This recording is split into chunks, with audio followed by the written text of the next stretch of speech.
இப்படியெல்லாம் கூட இருப்பாங்களா? அப்படி தான் இந்த ஆர்டர் எடுக்கும்போது எனக்கு ஆச்சு. ரீசெண்டாக எஸ்எம்எஸ் கிஃப்ட் பாக்ஸ்லேருந்து எனக்கு ஒரு ஆர்டர் வந்துருந்துச்சு.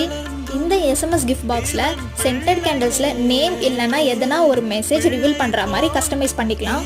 யூஸ்வலாக இதுக்கு நான் எடுத்த ஆர்டர்ஸ் எல்லாமே அவங்கவுங்க boyfriend name, best friend name இல்லைனா ஐ லவ் யூ மெசேஜ் வச்சு தான் நான் இது வரைக்கும் எடுத்திருக்கேன். பட் இந்த ஒரு சிஸ்டர் மட்டும் டிஃப்ரெண்ட்டாக அவங்க அப்பா பர்த்டேக்கு சர்ப்ரைஸ் பண்ணுறதுக்காக அப்பான்ற லெட்டர்ஸ் வச்சு வேணும்னு சொல்லிட்டு கேட்டிருந்தாங்க. நானும் அவங்களுக்கு மறுபடியும் டிஎம் பண்ணி அப்பான்ற லெட்டர்ஸ் வைக்கணுமா அப்படின்னு சொல்லிட்டு கேட்டிருந்தேன். அவங்களும் ஆமாம் சிஸ்டர் அப்பான்ற லெட்டர்ஸ் வச்சு தான் வேணும் அப்படின்னு சொல்லிட்டு மறுபடியும் ஒரு ரிப்ளை போட்டிருந்தாங்க.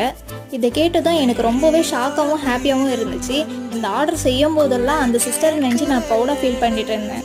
உங்களுக்கும் என்ன போலவே அந்த சிஸ்டரை நினச்சி ப்ரௌடாக ஃபீல் ஆயிருந்துச்சுன்னா கமெண்ட்டில் அவங்களுக்கு வாழ்த்துக்கள் சொல்லிவிட்டு அப்படியே இந்த வீடியோக்கு ஒரு லைக்கை போட்டுருங்க.